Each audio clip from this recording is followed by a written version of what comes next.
narratives as I make comparative observations. I'd like to share them with you. I only got one imperative. I call it the S word. There it is. There it is. There it is.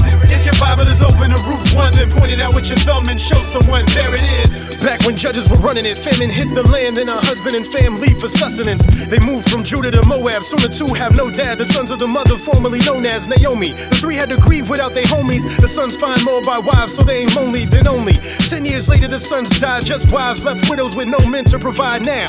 Naomi's plotting to hit the road. See, she hears crops are growing properly back at home, chief. And since the Lord's with his people, that's what she wants to be too. Something the daughters-in-law should think through.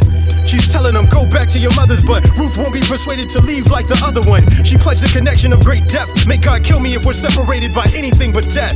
Follow me through a few narratives as I make comparative observations. I'd like to share them with you. I only got one imperative. I call it the F word. There it is. There it is. Yeah, there it is. If you're in 2 Samuel 15, start after the big scheme, then point and scream, there it is.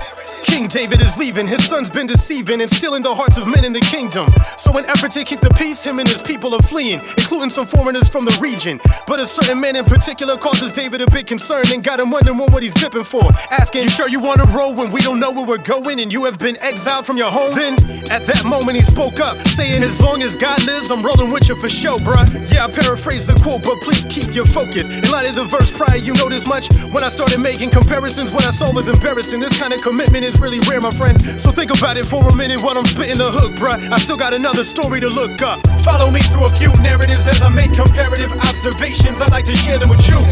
I only got one imperative. I call it the C word. There it is. There it is. There it is.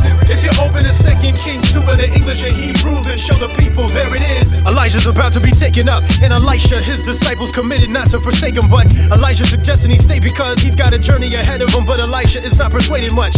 That's when he makes the statement, as you and the Lord live, I ain't gon' dip. So both take the trip. After they travel to Bethel, he says, I'm going to Jericho and you should stay. But he's quick to tell him no. He repeats himself once more. Then after they go to Jericho, he tells him he's going to Jordan. But his commitment isn't thwarted. After he says it a third time, he's promised to be rewarded.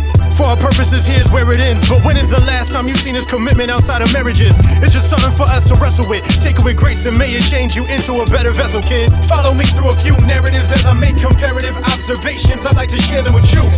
I only got one imperative. I call it the D word. There it is. There it is. There it is. If you're waiting for time to meditate on the rhymes, I just relay the recline and say, there it is.